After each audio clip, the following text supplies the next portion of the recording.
Distancia hiperfocal, episodio 16.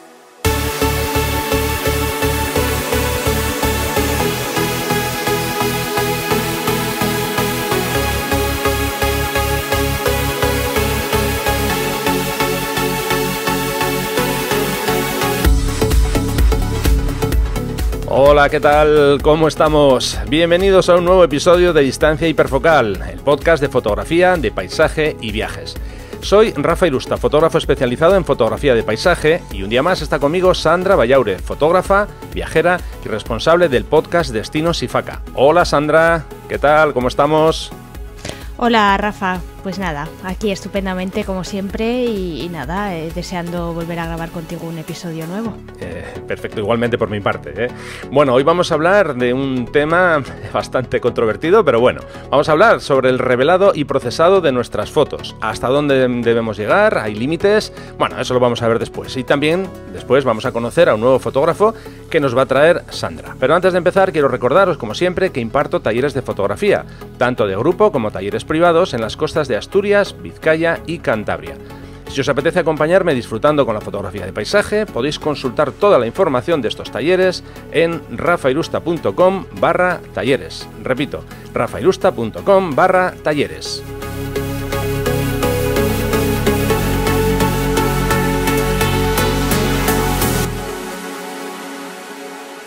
Y empezamos ya, y antes, como siempre, comentaros que todo esto que vamos a comentar ahí, todas las posibles notas que surjan de este episodio, lo vais a poder consultar en la entrada de mi blog, que vais a tener en la dirección rafairusta.com/episodio 16. Repito, rafairusta.com/episodio 16.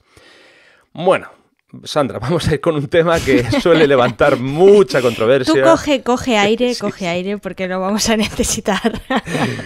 Bueno, a ver, hoy vamos a hablar del revelado fotográfico.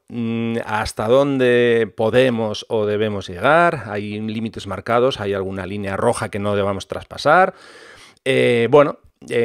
Aquí, como siempre, decimos, vamos a hablar de nuestras opiniones y lo que nosotros opinamos.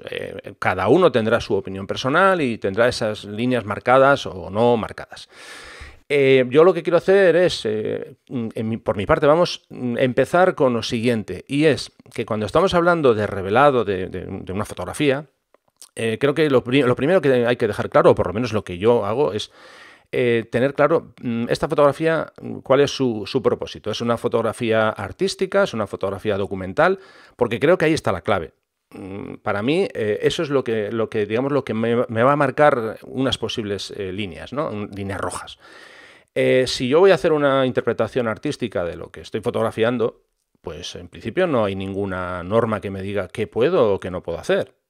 Otra cosa es que a mí me digan que tengo que hacer un reportaje documental sobre algo. Entonces, claro, ahí tengo que intentar ser lo más fiel posible a lo que tengo delante, ¿no?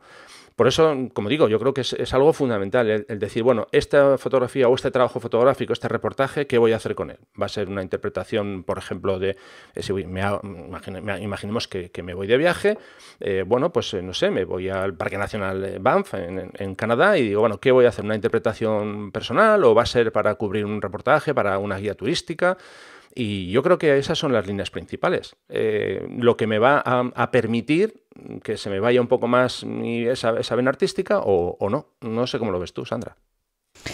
Bueno, yo quería empezar diciéndole a los oyentes que evidentemente, como tú bien has dicho, esto no van a ser más que nuestras opiniones y que se vean, por supuesto, libres de expresar también las suyas, que si nos quieren dejar comentarios o hay alguna cosa con la que están de acuerdo o no están para nada de acuerdo, pues oye, que también nos lo digan, porque de vez en cuando que se genere así un poquito de conversación a raíz de lo que vamos a comentar a lo largo del episodio de hoy, pues siempre lo hace todo un poquito más ameno, que siempre parece que hablamos tú y yo y no sé, lo dejamos así un poco en el aire y muchas veces no sabemos lo que os parece. Con respecto a lo que estabas comentando tú, pues evidentemente no puedo estar más de acuerdo.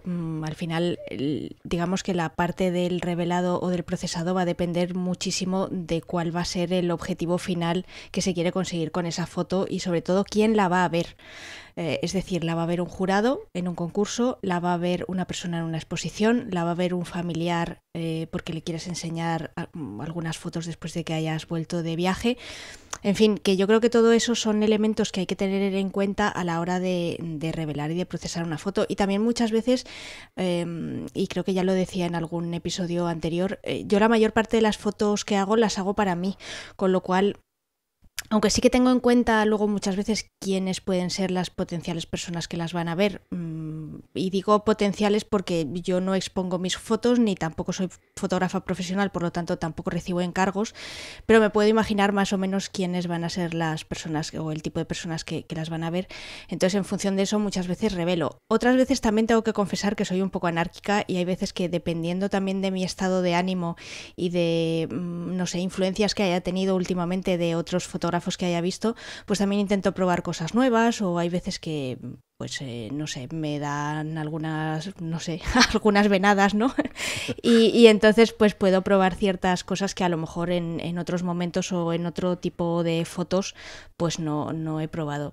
Pero si tuviéramos que, y perdóname un segundo y ya con esto termino, si tuviéramos que resumir un poco mi opinión sobre este tema, yo creo que en realidad no hay límite. No hay límite siempre y cuando lo que se haga al final sea del agrado del propio creador y del propio artista. Y los demás podemos emitir una opinión más o menos subjetiva, pero que no dejará de ser eso, una opinión. Entonces, oye, si alguien quiere meterle una saturación del 99% a una foto, pues, oye, es súper libre. Otra cosa es que me guste. Un par de cosas sobre lo que tú has comentado. Por ejemplo, en mi caso particular, a mí el estado de ánimo me influye mucho a la hora de revelar una foto. A ver, esto puede tener una doble lectura, ¿no? Porque alguien puede decir, bueno, si tú vas a procesar una foto, digamos, siguiendo unos parámetros estándar, ¿qué más te da, no? Pues sí, bien, eso puede ser una opción, pero si, por ejemplo, quiero expresar desde un punto de vista un poco más artístico lo que yo, o sea, un mensaje que yo quiero transmitir a través de la foto, ahí sí que influye. Yo a veces me pongo con el Lightroom a revelar fotos y cuando llevo 10 minutos a lo mejor con una foto, ya me doy cuenta, digo, no, este no es mi día. Este no es mi día. Entonces, lo que hago es una de dos, o lo dejo o me dedico a otras cosas más aburridas, como puede ser poner palabras clave, buscar los nombres de las localizaciones, pero dejo esa parte del revelado para otro momento, ¿no? Porque ya digo que en mi caso, por lo menos, me influye ese aspecto. Yo suelo decir que yo tardo muy poco en revelar una foto, y realmente es así, yo no le dedico demasiado tiempo, ¿no? Lo que pasa que, ya digo, a veces sí que en alguna de las fotos, a lo mejor, me centro un poco más en esa parte artística, en esa faceta de dejar que los deslizadores se vayan más hacia los extremos, ¿no? Entonces, como digo, en mi caso, por ejemplo, sí que el estado de ánimo sí que influye. Es indudable que los límites, por ejemplo, en mi caso, a mí no me los marca nadie, me los marco yo, esas supuestas líneas rojas, ¿no? Yo, en estos casos, cuando se habla de procesado, más, menos, y volviendo al punto que depende de esas fotos para qué se vayan a usar. Por ejemplo, yo hablo de mi caso personal. Si yo estoy haciendo fotografías para después utilizarlas en la promoción de mis talleres, yo lo que intento es ser honesto siempre. Siempre, pero... ¿No coges las más feas? me refiero con esto que yo intento, captar lo que había en ese momento, ¿no? Por ejemplo, yo soy pero que muy fan de hacer fotos con una sola toma. Es muy raro que haga, por ejemplo, 3 tomas para hacer un bracketing. Algunas sí que he hecho, tengo algunas, no son muchas, la verdad, porque además me pasa una cosa, que siempre hago 3 fotos y al final acabo quedándome siempre con una. Porque, bueno, no sé si es porque coincide así, que a lo mejor las escenas no tienen un rango dinámico tan elevado como yo pensaba y con una me arreglo, pero ya digo, no me gusta usar más. Yo no uso Photoshop, no saco mis fotos de Lightroom, lo hago todo con Lightroom. Entonces, ya digo, intento ser fiel dentro de lo posible. Obviamente, ya digo que me tomo ciertas licencias artísticas, pero por ejemplo, para concretar, yo no hago un cambio de cielo en una fotografía. No cojo un cielo de una foto y lo pongo en otra. Yo no hago un estiramiento de una montaña. Si yo veo una montaña y mi cámara capta esa montaña es como la ha captado la cámara y ya está. Insisto, que no digo que eso no se puede hacer o esté mal hecho, pero yo no lo hago. Sobre todo no lo hago porque si yo estoy, como digo, haciendo una fotografía y la voy a utilizar para promocionar uno de mis talleres, ¿Qué pasa cuando luego vaya con un alumno o con 2 o 5 alumnos y me digan, oye, es que esta montaña es que la veo bastante más pequeña de como tú la tenías en la foto? ¿Qué le digo? No, bueno, es que aquí hice un pequeño estiramiento, alargué hacia arriba.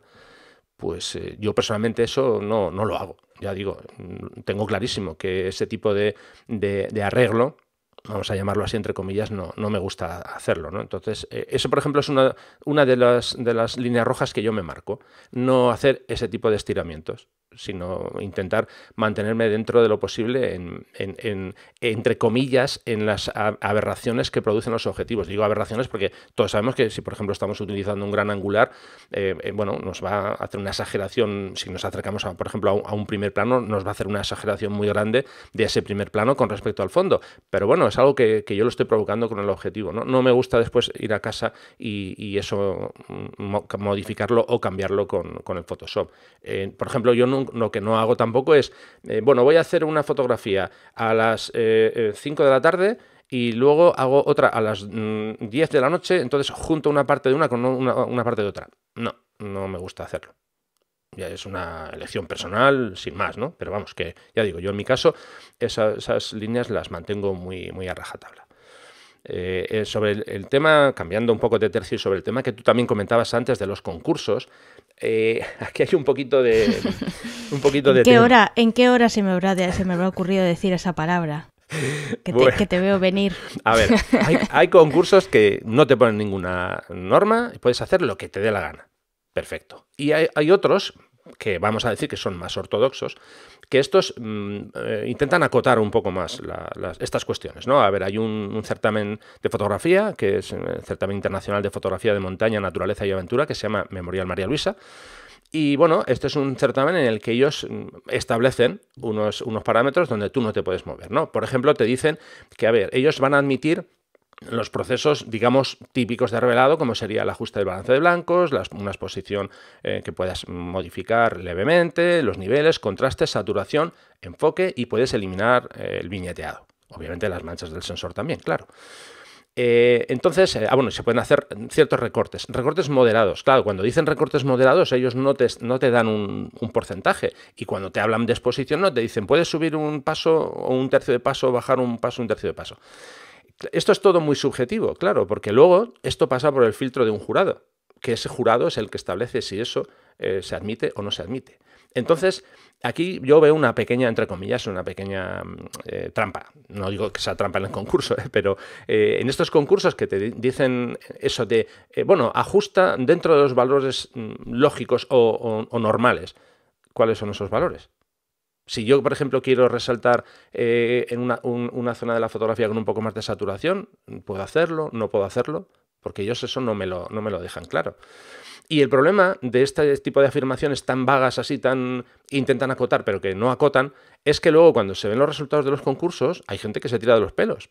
Pero si dicen que no se puede hacer tal cosa y luego se ha hecho, ¿no? Entonces, por eso digo que esto suele generar bastante debate, ¿no? El por qué te dicen algo como puedes ajustar los niveles sin contraste y saturación en valores normales, pero no te dicen cuántos. Claro, es que además, ¿cómo te van a decir cuánto? ¿Cómo te van a decir, dale una saturación de 10, pero de 10 en qué? ¿En Lightroom? ¿En ACR? Bueno, que sería más o menos lo mismo, pero en Capture One, en otro tipo de revelador. O sea, es todo muy, ¿sabes? Muy subjetivo, muy etéreo, que queda todo muy ahí en el aire. Claro, pero por eso precisamente, y ahora por una vez en nuestra historia podcasteril te voy a llevar la contraria, bien. Yo ahí es donde no veo que haya trampa. Precisamente, o sea, tú desde el momento en el que decides que te aficionas a la fotografía o que te vas a convertir en fotógrafo, se acabó la objetividad. Uh-huh. Es que se terminó, o sea, desde el momento en el que tú tomas conciencia de que vas a usar una cámara para reflejar con una cámara que no deja de ser una herramienta tu forma de ver el mundo, es imposible que tú establezcas unas reglas objetivas y sobre todo basadas en numérica, como tú has puesto el ejemplo de los deslizadores, porque es que yo jamás voy a ver el mundo igual que lo ves tú.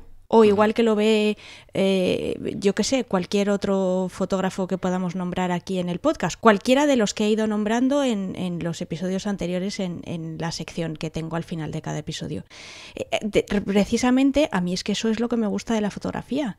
Que nadie vemos el mundo de forma igual y que al igual que hoy da la casualidad de que estamos hablando del revelado y del procesado y de hasta dónde se puede llegar, pero y hasta dónde se puede llegar en composición, y hasta dónde se puede llegar en usar una velocidad de obturación, y hasta dónde se puede llegar en exagerar el efecto de distorsión que tiene un gran angular. O sea, ¿dónde están los límites? Es que para mí no hay límites, quiero decir, los límites, y tú muy bien lo has dicho al principio de una de tus explicaciones, tus límites te los pones tú. Bien, pero... Entonces, venga, sigue. No, es que sí, yo estoy de acuerdo en eso que dices, pero cuando yo te digo trampa, entre comillas, que quede claro, que no digo que el Memorial María Luisa está haciendo trampas, que no es eso. No, cuando yo digo trampa en los concursos en general, en estos, digo, es que, vamos a ver, si ellos te dicen, a ver, textual, en el procesado de las fotografías se admitirán los ajustes propios del revelado digital, balance de blancos, exposición, niveles, contraste, saturación, enfoque, eliminación del viñeteado, así como la limpieza de partículas y recortes moderados. Es que para poner eso, que no pongan nada. Porque es que realmente es que eso es lo que hay que hacer en un revelado digital normal. Entonces, si pones eso, ¿qué lo pones? ¿Para cubrirte las espaldas por si a alguien se le ha ido demasiado la pinza y ha saturado demasiado? ¿O es que no le veo sentido? Quiero decir, ese punto, si no lo acotas, es que no le veo ningún sentido, porque es que yo creo que todos damos por hecho que un archivo digital, cuando disparamos en RAW, hay que revelarlo. Bueno, hay que revelarlo. Yo creo que el 99,9% lo revelamos. Entonces, ya digo, yo no digo que haya que acotarlo, no, es que por eso precisamente, es que no entiendo que te digan, tienes que, o sea, no es que tienes, están permitidos y se admiten estos ajustes. Hombre, claro, es que se da por hecho, es que es como si, a ver, esto es como si yo te digo, mira, a ver, Sandra, quiero que me invites a una paella. Y te voy a dar unas directrices. Mira, puedes cocer el arroz, puedes ponerle, yo que sé, un poquito de marisco, pero por favor que no sea crudo. Hombre, que eso son cosas que se dan por supuestas, ¿no? Sí y no. Me refiero a que al final un concurso es como entrar en un club privado. Te quiero decir que las reglas las pone el que crea el concurso. Entonces tienes dos opciones. O acatas las reglas y entras en el concurso y asumes que lo más probable es que el resultado final no coincida para nada con tu opinión, o no participas. Creo que no me estoy explicando bien. No, a ver, vamos sí, a ver. Verás que tú lo que estás diciendo es que lo que han escrito en el reglamento de ese concurso en concreto es una cosa obvia y que es una verdad de perogrullo. Que sí, pero que ellos están que no te digo exactamente que no, pero que ellos están en su derecho de escribir más o menos lo que quieran y de luego interpretarlo como les dé la gana. Claro, por supuesto. A ver, insisto, ¿sabes? Que hemos elegido... Y sé que tú también piensas igual, ¿eh? O sea, sé que con lo que estoy diciendo, pero que al final... o sea, ¿cómo estableces también las reglas de un concurso o cuáles son las reglas, por volver un poquito y dejar un poco el tema de los concursos, no dejarlo, pero sí. Volver a recentrarnos un poco en el tema de lo del revelado y el procesado, que también te vuelvo a decir que son reglas, entre comillas, que nosotros nos ponemos. O sea, yo, por ejemplo, en Lightroom tengo una regla que es que la claridad nunca paso de 10. Nunca, me da igual cómo sea la foto. Hay veces que la dejo en 0, pero nunca paso de 10. Bueno, pues esa es una regla que me he puesto yo. ¿Por qué? Porque la tengo así, porque cualquier cosa que vaya por encima de 10 me arden los ojos. Bueno, pues ya está. ¿Esa regla en qué se basa? Pues nada, es totalmente absurda. Es nada más que mi criterio. Entonces, en el caso de este concurso que tú has puesto como ejemplo, pues es así. Y te vuelvo a decir que ahí es donde radica la libertad que tiene cada uno de subir la claridad hasta el 99 o no, o presentarse al concurso Memorial María Luisa o no. Sí. No, es que, insisto que creo que no consigo enviarte mi mensaje de seguro que los oyentes ya te han entendido, pero yo como soy muy borrica, no. No, que no es eso. Bueno, ya que estábamos con ejemplos, vamos a cambiar de ejemplo, ya no nos vamos a centrar en los concursos, que yo creo que ya le hemos dado un poquito de tiempo, y vamos a centrarnos en una publicación que yo creo que la conocemos todos, que es la revista National Geographic, y bueno, tiene una sección en su página web que se llama Your Shot, en la que tú puedes enviar tus fotos y bueno, si esas fotos los editores consideran que son adecuadas, pues hasta te la podrían publicar en la edición en papel y demás. Y ellos, bueno, tienen una serie de normas, por cierto, os vamos a dejar el enlace por si las queréis consultar, una serie de guías en la que ellos exponen sus, digamos, lo que permiten y lo que no permiten, ¿no? Y bueno, yo creo que es interesante, ¿no? Echar un pequeño vistazo para ver un poco por dónde se mueven. Ellos ya empiezan desde antes de que tú hagas la foto, para que tú ya te vayas preparando, y hay un punto en el que hablan de la ética, ¿no? Lo que ellos consideran como algo básico y fundamental. Ellos, lógicamente, lo que quieren es que si tú vas a hacer fotografía de naturaleza, ya sea de personas, de animales o del entorno, ellos dan por hecho que tienen que tener prioridad esos elementos, sean personas, animales o el entorno, por encima de la fotografía que tú vayas a hacer, ¿no? Obviamente no puedes dañar absolutamente nada de todo esto, y a mí hay, por ejemplo, un apartado que me resulta muy, muy interesante, sobre todo por cómo se plantea la fotografía de fauna aquí en España, porque en otros países también se hace, pero en España sobre todo, porque aquí es muy complicado si no encontrar fauna, y es el tema del cebo de los animales, el cebar a los animales. ¿En qué consiste esto de cebar? Lo cuento muy rápido para no enrollarnos, ¿eh? Bueno, pues básicamente tú lo que haces es le das de comer a los animales, sean aves o lo que sea, y ellos se acostumbran a visitar el lugar donde tú le das de comer, y entonces tú colocas un hide, que es como si fuera una pequeña casita, un escondite, y tú desde ahí le haces las fotos, ¿no? Bueno, pues en este caso National Geographic no ve bien, no acepta el hecho de que tú le des el alimento a los animales. ¿Por qué? Porque estás modificando sus hábitos alimenticios, y ellos entienden que estás rompiendo un equilibrio que hay en la naturaleza, ¿no? Y ya digo que resulta curioso porque en España hay muchísima gente que hace fauna y bueno, lo hace así porque no queda otra opción. Así como en otros países es diferente. Yo, en mi caso concreto, yo te puedo hablar que, por ejemplo, en Canadá es...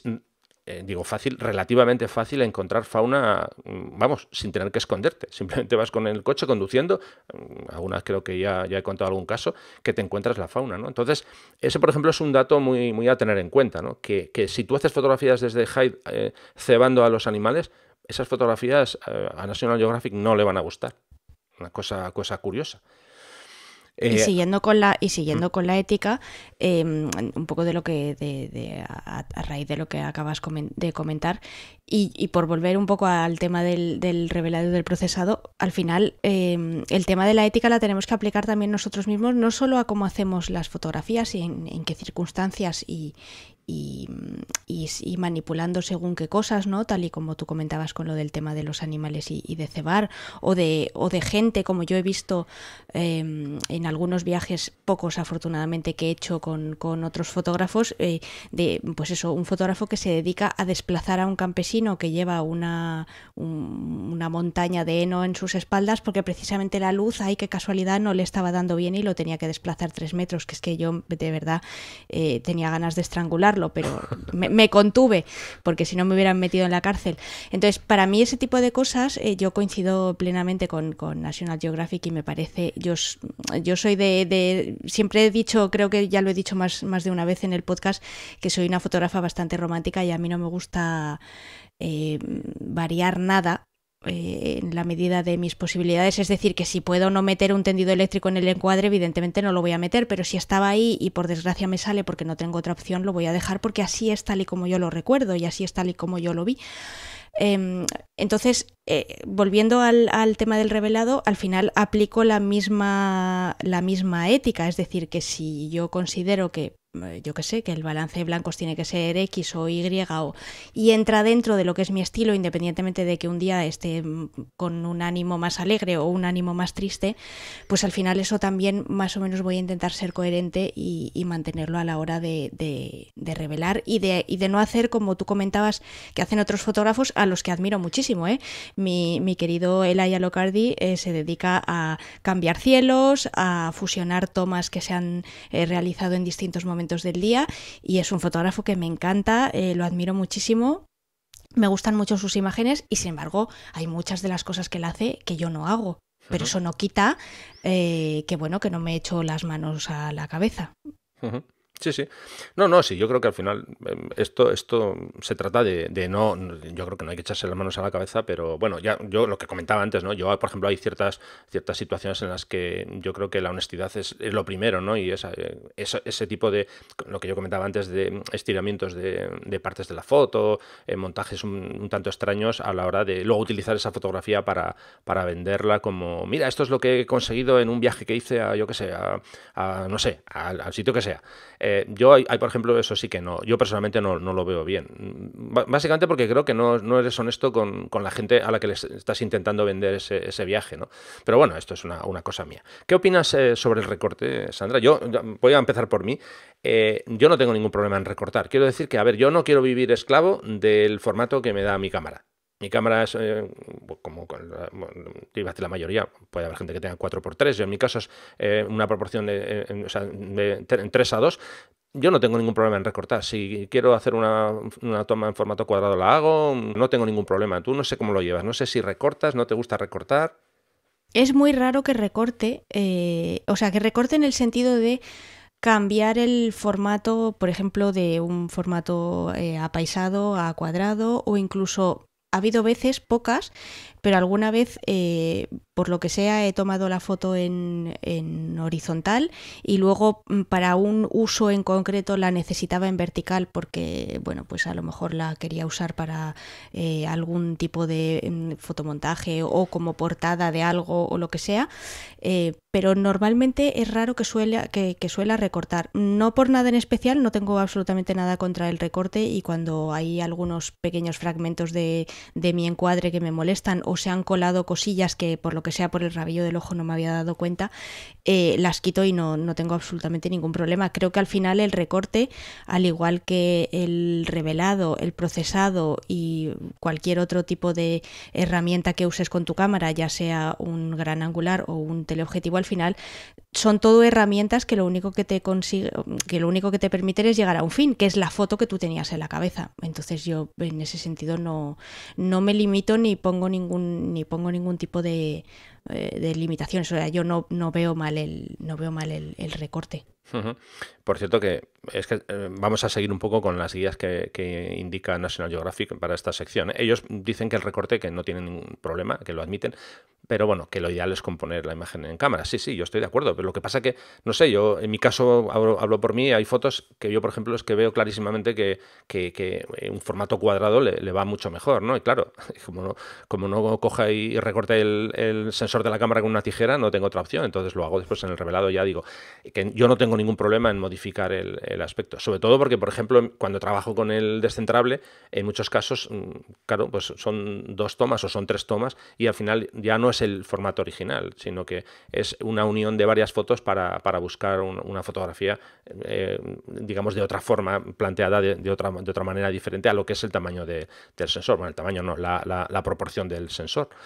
Ellos hablan, por ejemplo, del aspecto del clonado, digo ellos, los de National Geographic, y dicen que no admiten ningún tipo de clonado.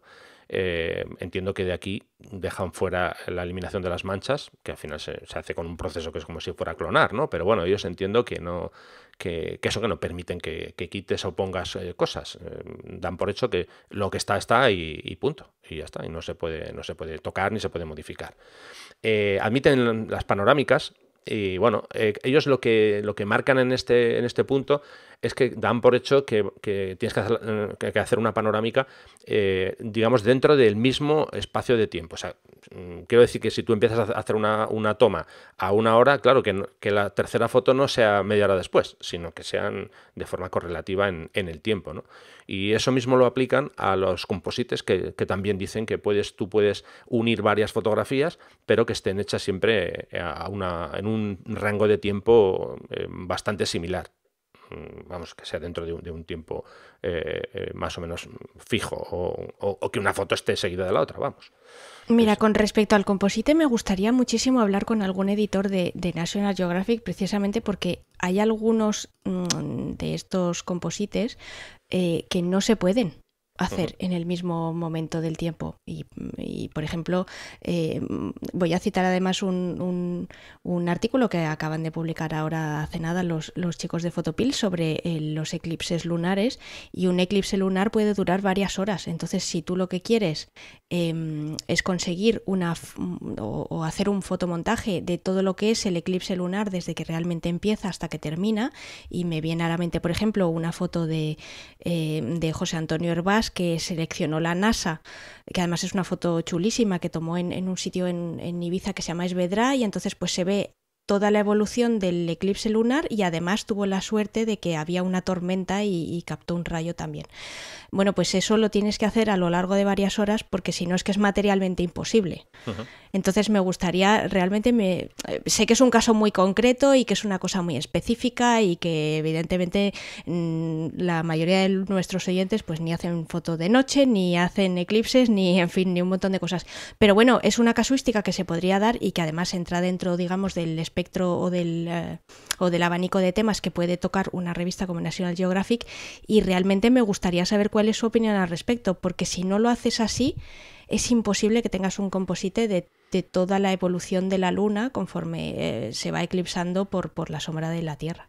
Hombre, yo obviamente yo no trabajo en National Geographic, pero yo doy por hecho que eso se aceptaría. Porque, a ver, si ellos dicen que son fotos que deben de ser partes combinadas hechas al mismo tiempo, claro, pero es que al mismo tiempo, a ver, por ejemplo, un atardecer que puede durar, yo qué sé, entre 8, 10, 12 minutos, pues bueno, que sea dentro de ese tiempo. Y, hombre, en este caso, un eclipse, pues yo doy por hecho que como son varias horas, yo creo que no tendría ningún problema en aceptar una fotografía de esas características. Hombre, yo supongo que ellos lo que hacen es, con esto, marcar un poco los límites para que no sea aquello de, no, es que esta foto la hice en el amanecer, para el primer plano, y por la tarde hice el atardecer, y entonces las he unido las dos. Supongo que los tiros van por ahí, no lo conozco en profundidad. Yo también me imagino que será así, porque por la misma regla de 3, tú has puesto el ejemplo de un atardecer que dura 10 minutos en España. Sí, claro, pero no dura lo mismo en el norte de Finlandia. Claro, sí. Entonces, es que a lo mejor ese mismo atardecer lo has podido estar fotografiando durante varias horas y sigue siendo el mismo día. Entonces yo me imagino que, bueno, pues ahí habrá una serie de comprobaciones que harán los editores junto con el fotógrafo, le harán una serie de preguntas pues para ver si efectivamente todo se ha hecho tal y como ellos entienden que se tiene que hacer, y que no hay ahí ninguna, pues que no ha habido ninguna manipulación. Y entiendo que entonces ya a partir de ahí pues sí que le dan el visto bueno a las fotos. Pero vamos, yo por las 2 ocasiones que he charlado con Tino Soriano, a mí me ha dado la impresión de que sí que son bastante restrictivos, y que se aseguran muy mucho de que lo que publican efectivamente sigue sus reglas, y que se atienen efectivamente a, bueno, pues un poco al reglamento que ellos establecen, ¿no? Y que así todas sus publicaciones tienen una cierta coherencia. Sí, cosa que mis revelados no. Mientras estabas hablando, he revisado con calma, y dice esta norma, este apartado. Dice: no envíes imágenes finales donde el primer plano se fotografió al mediodía y el cielo al atardecer. Nosotros, dice, los editores, alentamos la creatividad con tu fotografía, ya que ciertos trabajos seleccionados pueden permitir que las imágenes que son composites que hayan sido tomadas en diferentes momentos. Pues yo creo que aquí podría entrar perfectamente el ejemplo que tú has puesto de la fotografía del eclipse.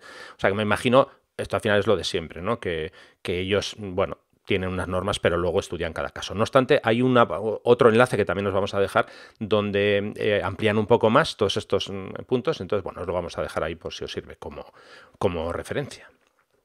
Y sí, bueno, yo creo que puede ser un buen punto de partida para, bueno, pues para muchos oyentes, para que se hagan también una composición de lugar, y que luego establezcan ellos mismos sus propias reglas.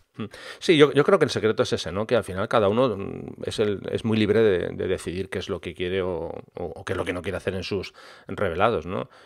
Bueno, los parámetros que cada uno ponga los suyos. Yo tengo que reconocer que yo le doy a la claridad más de 10. No por norma, ¿eh? Bueno, y a veces menos, ojo, también, cuidado, ¿eh? No siempre es más, sino que a veces es menos.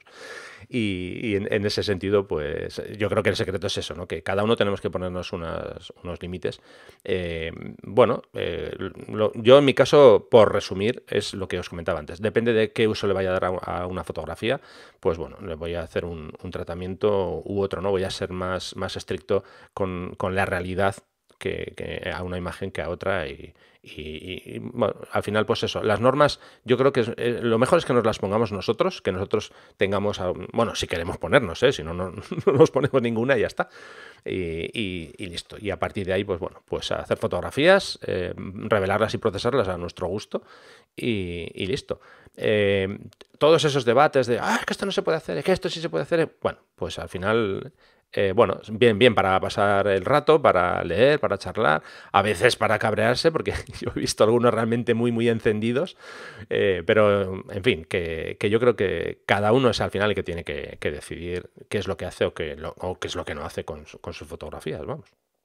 Yo por terminar voy a comentar una de mis reglas que seguramente no lo sé, a lo mejor a algunos oyentes les parece un poco absurda, incluso a ti, porque sé que tú no lo haces, pero yo tengo la costumbre, verás, no es una regla súper estricta y a lo mejor puede que en alguna ocasión me la haya saltado, pero yo tengo la costumbre de que una vez que revelo una foto no la vuelvo a revelar, y eso también lo hago porque al igual que aprendo haciendo fotografías a lo largo del tiempo y voy viendo las patatas y las castañas que hacía hace 10 años, porque hay algunas fotos que realmente son para echarse a llorar. No es que las de ahora sean mucho mejores, pero bueno, por lo menos ya los horizontes los mantengo rectos. Pues con el revelado hago exactamente lo mismo, es decir, que conforme voy aprendiendo cosas o voy incorporando pequeños detalles o voy aprendiendo pues a usar herramientas que a lo mejor en algún momento dado pues no sabía, o incluso yo misma voy cambiando mi forma de ver las fotos, me gusta irlo aplicando, pero siempre hacia adelante, nunca hacia atrás. Y eso es algo, bueno, pues también una de mis reglas absurdas que, bueno, que a lo mejor puede que alguno de los oyentes pues también haga. Pues yo no lo hago y te voy a dar 2 motivos de por qué no lo hago. Primer motivo, porque los reveladores van mejorando y cada versión nueva que sale te permite hacer cosas. A ver, cuando digo hacer cosas, por ejemplo, recuperar partes de la fotografía de una versión a otra. Es increíble, por ejemplo, ver cómo se revelaba con la versión del Lightroom 4 a cómo se puede revelar con la versión que tenemos ahora, ¿no? Entonces, a mí me gusta probar esas cosas y sobre todo porque me gusta mucho usar la herramienta del Lightroom, que es la copia virtual. Entonces, yo dejo la foto como estaba revelada antiguamente, hago una copia virtual, la pongo a 0 y empiezo el revelado nuevo. Y así tengo los dos. O sea, los dos mundos, el mundo antiguo y el mundo un poquito más moderno. Pero a mí sí que me gusta revisitar, como se dice por ahí, los trabajos que ya he hecho. No todos, pero de vez en cuando sí que me gusta. Porque, como antes comentaba, que en mi caso concreto, a mí me influye bastante el estado de ánimo que tengo cuando estoy revelando fotos, pues a lo mejor una foto la revelé hace 5 años, la veo ahora y digo, oh, Dios mío de mi alma, ¿en qué estaba pensando yo cuando revelé esto, ¿no? Pero bueno, que tampoco lo hago con todas, claro. Es de vez en cuando y digo, pues mira, pues esta foto que le tengo cariño, tal, bueno, vamos a ver lo que puedo conseguir ahora. O sea que de vez en cuando sí que lo suelo hacer. Y una cosita más, que no son reglas absurdas, ¿eh? Quiero decir que son las tuyas y punto, que no son absurdas. Vale. Bueno, seguimos.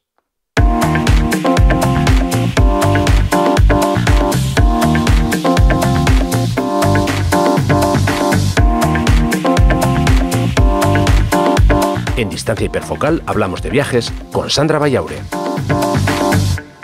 Venga, que cogemos ya la mochila y nos vamos a conocer a un fotógrafo nuevo que nos vas a traer, así que adelante, Sandra, cuéntanos. Un fotógrafo de nombre impronunciable, y espero que si alguna vez escucha este podcast, que lo dudo mucho porque no creo que hable español. Oye, perdona, que somos pues internacionales, ¿eh? Pues espero que me perdone porque voy a destrozar en estos mismos momentos su nombre. Se llama İlhan Eroglu, es un fotógrafo turco que vive en una ciudad chiquitita que se llama Izmir. Es más o menos de mi quinta porque nació en el 78 y bueno, pues aunque estudió Bellas Artes, decidió dedicarse profesionalmente a la fotografía hace 7 años. Lo cierto es que empezó fotografiando coches, que no tiene nada que ver con la fotografía de viajes, pero bueno, pues poco a poco empezó a descubrir lo que es pues viajar, explorar sitios nuevos y sobre todo captarlos con la cámara, y a partir de ahí, bueno, pues llevó su pasión hasta convertirla en lo que hoy en día es su trabajo, ¿no? Él siempre dice que cuando empezó a visitar estos lugares increíbles, pues lo único que quería era preservarlos para siempre y además también compartirlos con otras personas. Y bueno, pues por eso empezó como os decía, a hacer fotos, ¿no? Si le echáis un vistazo a su página web y alguna de sus galerías, que os dejaremos como siempre hacemos en las notas del programa, pues veréis que la mayor parte de sus fotos están tomadas al amanecer o al atardecer. Para él son 2 momentos claves del día y es cuando más le gusta hacer fotos, aunque veréis que también tiene algunas de auroras boreales y alguna de vez en cuando nocturna, pero vamos, en general siempre fotografía en esos dos momentos del día. Otra cosa que hace Ilhan, que es bastante importante, es darle su propio estilo a las fotografías. ¿Y por qué? Bueno, pues porque él es perfectamente consciente de que muchos de los lugares que está fotografiando ya los han fotografiado otros fotógrafos infinidad de ocasiones. Entonces, al final, bueno, pues el hecho de que sus fotos te llamen la atención, y por lo menos me llamen la atención a mí, es muchas veces esa originalidad, no solo en la composición, que también, porque la trabaja bastante, y ahora os explicaré un poquito por qué, sino también en lo que es el uso de la paleta de colores, el cómo juega con la luz y el cómo intenta buscar momentos únicos que, bueno, pues como yo siempre os digo, a mí me gustan mucho, y el pensar que esa luz o ese momento no se va a volver a repetir y que precisamente pues este hombre estaba ahí con su cámara para capturarlo, ¿no? Os decía que trabaja mucho la composición porque le dedica mucho tiempo a lo que es la planificación y la exploración de un lugar, es decir, que a él le gusta mucho llegar a los sitios con una serie de imágenes ya en su cabeza y sabiendo dónde se tiene que posicionar, qué es lo que tiene que hacer y sobre todo qué es lo que quiere capturar. Eso no quita que luego, como muchas veces ha comentado Rafa también que hace, siempre deja un lugar a la improvisación y le gusta, bueno, pues ir un poquito más allá de esas fotos que él ya traía, como si dijéramos, entre comillas, trabajadas de casa, y siempre, bueno, pues le gusta hacer otro tipo de tomas también, un poco esperando que el lugar le sorprenda más allá de lo que él ya esperaba encontrarse, ¿no? Y bueno, pues como os decía, intenta buscar muchos ángulos, rincones que no hubiera podido encontrar durante la planificación, etcétera. En fin, en cualquier caso os recomiendo que le echéis un vistazo a su página web o a su perfil de Instagram si sois instagramers. Es un fotógrafo que ha estado en más de 30 países y, como os decía, aunque muchos de los rincones que ha fotografiado os sonarán y os resultarán familiares, seguramente os llamará mucho la atención la forma que tiene de hacer fotos, y espero que os guste tanto como me gusta a mí, y que por eso lo he querido traer aquí al episodio. Muy bien, Sandra. Yo estaba echando un vistazo a su cuenta de Instagram y la verdad es que me gusta el estilo, el tipo de fotografías que hace. Alguna no me gusta demasiado, pero bueno. Pero son bueno, las pero menos. está bien, oye, No, porque pero también... A ver, tengo que decir que hay una en concreto que me ha llamado mucho la atención por la forma que ha tenido de revelarla, pero vamos, pero que eso es una cosa mía, sin más, ¿no? Pero en general, vamos, me gusta mucho los sitios, lógicamente, que envidia, ¿no? y me encantan los momentos, vamos, tiene algunas fotos increíbles, vamos, pero espectaculares. Yo creo que merece la pena que le peguéis un buen vistazo, que seguramente que os lo vais a pasar bien viendo su trabajo y viendo sus fotos. Y si alguien sabe pronunciar su nombre correctamente porque sabe turco, por favor que nos lo diga. Eso ya sería lo más.